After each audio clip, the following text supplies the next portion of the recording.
ایک غریب آدمی کو قرض کی ضرورت پڑ گئی، 1000 دینار چاہیے۔ میں کہہ چکا ہوں کہ درہم چاندی کا ہوتا تھا، دینار سونے کا، اب 1000 دینار لینا ہے۔ تو جس بندے سے اس نے کہا، اگرچہ وہ نیک بندہ تھا، اس نے کہا یار 1000 دینار دے دو۔ تو کہنے لگا کوئی گواہ ہے تیرے پاس؟ وہ کہنے لگا غریبوں کا گواہ کون ہوتا ہے؟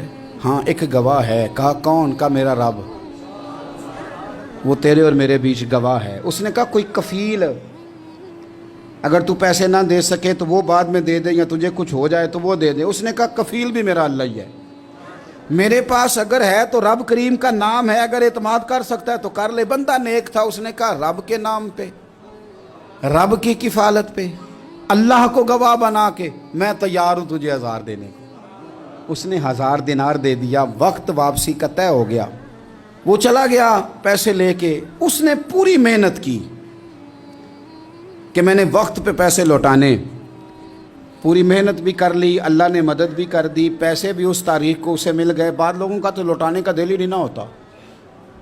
فرمایا حدیث پاک میں کہ تو لوٹانے کا ارادہ کر، رب تیری مدد بھی فرمائے گا۔ لیکن یہاں بہت سارے لوگ کہتے ہیں خیر ہے، ارادہ ہی نہیں، تو پھر جس طرح کا بندے کا گمان ہو رب بھی اسی طرح کا معاملہ فرماتا ہے۔ اس نے پیسے جمع بھی کر لیے اور واپس دینے کو تیار بھی ہو گیا، لیکن رستہ بحری جہاز کا تھا، کشتی کا تھا، دریا کے رستے واپس آنا تھا۔ اب وہ جب آ گیا دریا کے کنارے تو بڑی کوشش کی، پر وہاں اسے کوئی کشتی نہیں ملی۔ وقت پہ پیسے لوٹانے ہیں، سفر کرنا ہے، اب سواری میسر نہیں ہے۔ سوچ سوچ کے پریشان تھا کہ میں نے تو اللہ کے نام پہ لیے۔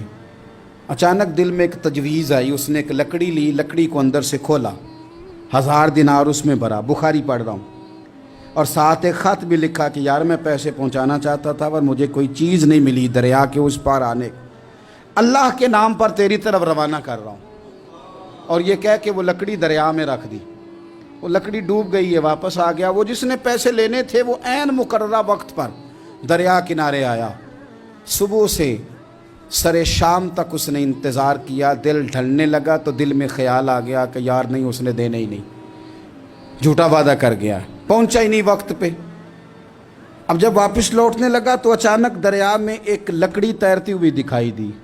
کہنے لگا لے جاتا ہوں، شام کو روٹیاں پکانے کے کام آئے گی، ایندھن بنا کے جلا لوں گا، ہنڈیا پک جائے گی۔ لکڑی اٹھا کے جلانے کے لیے گھر لایا، گمان تھا کہ وہ نہیں آیا وعدہ کر کے، اللہ کو کفیل اور وکیل بنا کے اور گواہ بنا کے پھر بھی نہیں آیا۔ لکڑی لے کے گھر گیا، بخاری ہے، اور جب اس کو چیرا نہ کہ میں اس کی آگ جلاؤں گا، کھولا تو اندر سے 1000 دینار بھی نکل آیا، خط بھی نکل آیا۔ اب ذرا سمجھنا، اس کے دل میں بات کس نے ڈالی کہ تو لکڑی میں پیسے ڈال دے؟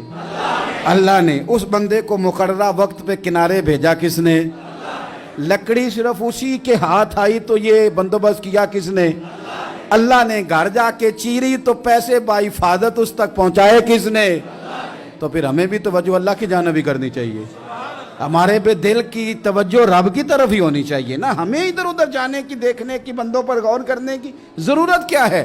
وہ پیسے پہنچ گئے، یہ وہاں اپنی جگہ پہ پریشان تھا۔ اس نے 1000 دینار اور جمع کیا۔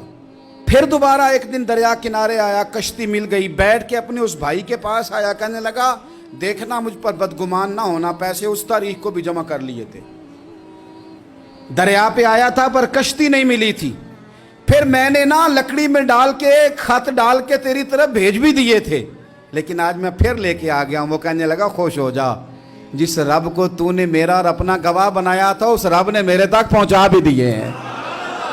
جب لوگ اللہ کو گواہ بناتے ہیں، رب کی جانب اپنی توجہ کرتے ہیں، اپنی چاہتوں، خواہشات اور اپنی ساری چٹھیاں اپنے رب کریم کی رحمت کی طرف روانہ کرتے ہیں، پھر اللہ اپنے بندوں کو مایوس نہیں کرتا، اللہ اپنے بندوں کو نواز دیتا ہے۔ اللہ تبارک و تعالیٰ اپنے بندوں پہ کرم نوازی کرتا ہے۔